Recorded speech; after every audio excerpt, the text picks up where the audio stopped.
Today I'm going to share with you how I put together this adorable fairy garden using some simple, inexpensive items that I picked up on a recent trip to Dollar Tree. Right now, Dollar Tree is carrying a really cute line of all different kinds of fairy garden accessories, which will make it really simple for you to put together a really sweet gift. This one I actually made recently for a girlfriend of mine who had a birthday, but with Valentine's Day being right around the corner, this would be such a cute and meaningful and special gift for that wonderful person in your life. So let me show you how I did it. So to start with, you're going to need some potting soil and a container. I'm just repurposing one that I actually had here at home. By all means, go ahead and use whatever you like. I just recommend that you use something that has enough surface area on the top that you'll be able to fit all your plants and whatever fairy garden accessories you want to use.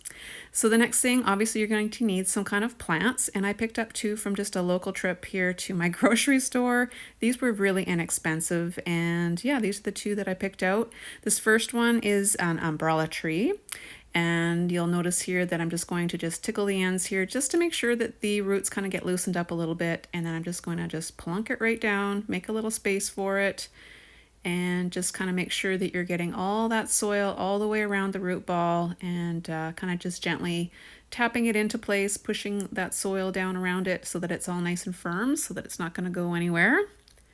And here I am just making another little spot here for my other plant. Now this one is called a calantula or calancho plant. I think I'm pronouncing that right. I probably am not, but anyways, this is a favorite of mine. I use this type of plant quite often in my fairy garden arrangements. They're super easy to look after. They don't require a lot of watering, and those little flowers and those little buds are going to open up, and they actually last for quite a long time. Like a plant like this will stay looking nice for probably about 8 weeks or so.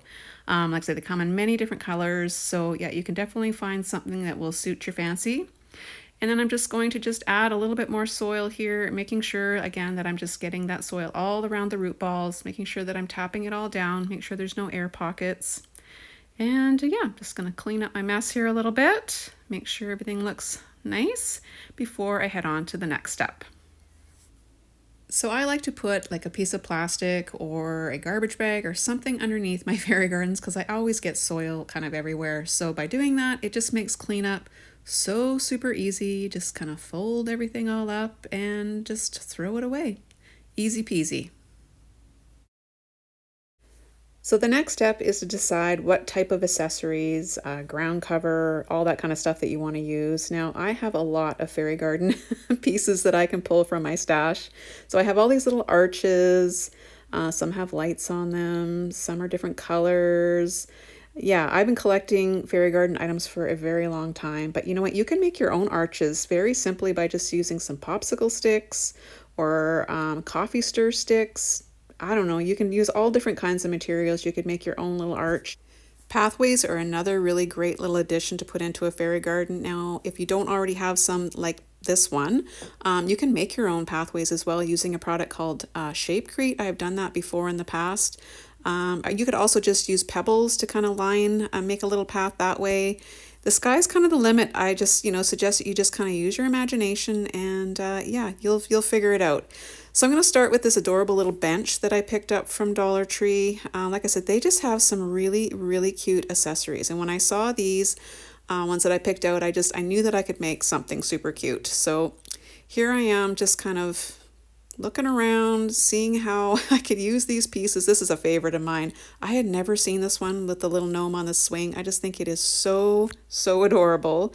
And this is what I like to do. I like to just kind of lay my things right out on the soil, kind of move things around, decide where things are going to look the best, where they're going to fit the best. And once I figure that out, I always like to cover the soil. I just think that it just looks more completed and just more finished and polished. That's just my opinion, but if you like that, the dirt just staying like that, you can totally make your fairy gardens that way as well. I also find that it's a little bit cleaner when you're going to water the plants. The soil isn't, just kind of going all over the place, and it keeps your accessories a lot cleaner as well. And those pebbles, I picked those up at Dollar Tree too. They have all different colors, shapes, sizes. This green one in particular is a favorite of mine. I just think that this screams spring, which is something that I am just longing for right now. And this green color just, it makes me happy.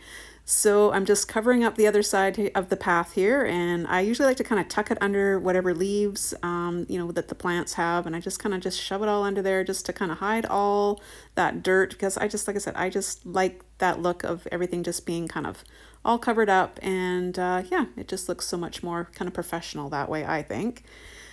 And then I found that this one little leaf here was kind of driving me crazy. It was getting in the way of my little gnome there. So, you know what? Don't be afraid to trim your plants, whatever leaves you need to take off. Make sure you take off any like dead ones or ones that are getting kind of brown and just aren't looking that great. Yeah, make sure you just trim those away. And then I was like, okay, I'm going to use this little brown little trellis here, and you'll see later that I decided actually not to go with that one. Now this adorable little gnome that hangs off the pots here is a favorite of mine. I have purchased him over and over and over again and used him in many of my fairy gardens. I just think he's so cute as well and just goes so good with everything. So like I was mentioning, I didn't end up going with that other trellis. I thought it needed something a little beefier here at the front. Plus this one already had the little fairy lights on it. And all I did was I just kind of fed the cord for the battery pack right through the middle of those plants so that I could kind of hide it. So here I am kind of showing you here. I'm just plan on either just hanging it off the back like that, or I can also just sort of like put it on top of the pebbles there as well, just to kind of hide it. So now, because this is going to be a gift for my girlfriend's birthday, I wanted to make a little sign. I did actually pick those little signs up at Dollar Tree a while back as well. And to make my signs, all I do is just use a little acrylic paint and a toothpick and just start writing whatever I want on the sign. It is a little bit time consuming. I just sort of take my time and, just keep going. And you can actually get a pretty decent result just by using, like I said, just a toothpick and a little bit of paint. It's amazing.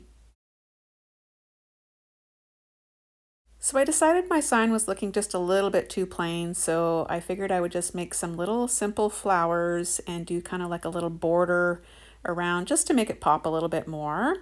And then you just kind of decide where you want to put your sign. So for me, I figured over here by the bench was probably going to be the best spot for it. And just kind of just shoved it right down in there into the soil.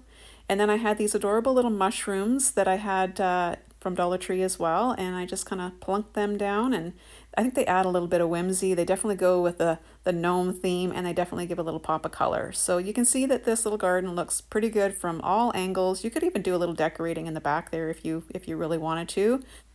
So I'm really pleased actually with the way this little fairy garden ended up turning out, and I'm pretty sure my girlfriend's gonna love it as well.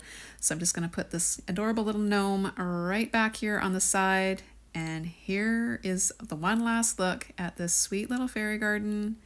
I hope you guys have enjoyed watching me put this together today. I suggest you head on over to your Dollar Trees, see what fairy garden accessories they still have available.